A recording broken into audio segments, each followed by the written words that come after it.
I'll tell you of Cohen, for that was his name. A century in the barbarian game. He went to fight trolls for fortune and fame, just as the sun was arising. His motives for battle were noble and pure. He'd rob from the rich now to give to the poor, which included himself, he was reasonably sure. And that wasn't really surprising. That wasn't really surprising.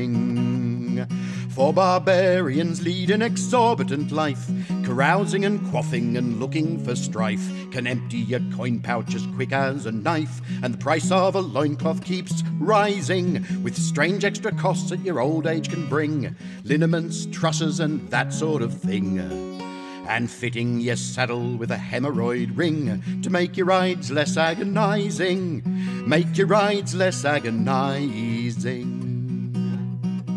As Cohen rode on through the arable land, a small scrap of paper grasped firm in his hand. It listed 3 targets, so he had planned. Just as the cock was a-crowing, it had already dawned on his valiant steed that Cohen, whilst acting with barbaric speed, had forgotten that he didn't know how to read. Barbarians don't have the knowing. Barbarians don't have the knowing.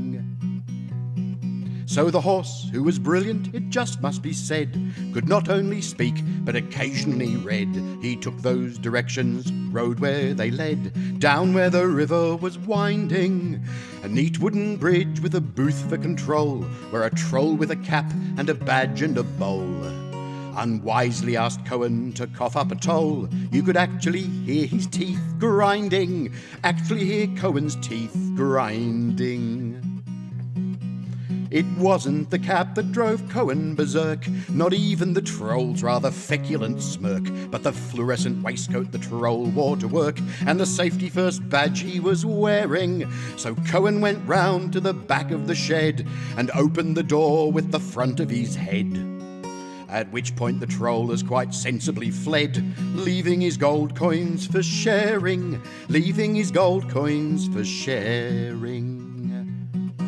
Then Cohen rode on by the swift river's course, astride his heroic and quite handsome horse.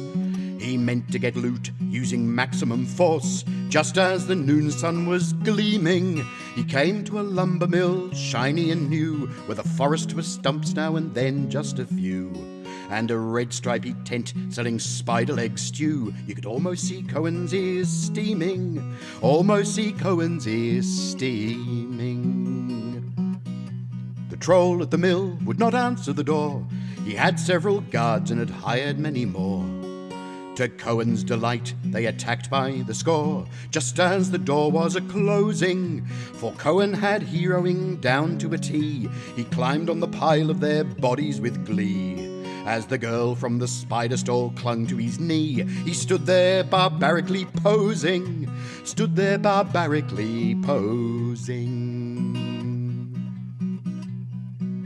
The gold from the lumber mill safe in his grip, he spent a few ticks relocating his hip, and moaned that his back was now giving him jip.